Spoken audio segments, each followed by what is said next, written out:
Today we're diving into a question many of you might be wondering about: how to see who follows you on Snapchat.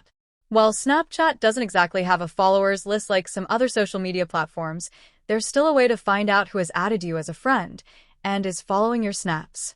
Let's get into it. First things first, open up your Snapchat app and you'll land on the camera screen as usual. To check who's following you, you need to head to your profile. Just tap on your profile picture or Bitmoji icon in the top left corner to open your profile.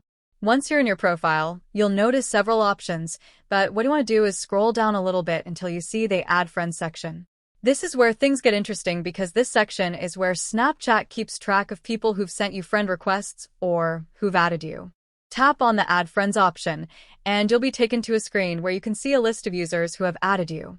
This list shows people who have sent you a friend request and are essentially following you on Snapchat, even if you haven't added them back yet.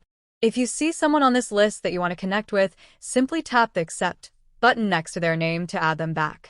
Now, if someone has added you and you see their name in this list, it means they're already following your public snaps.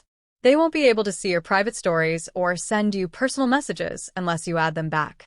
Don't forget to hit that like button and make sure to subscribe for more helpful tips.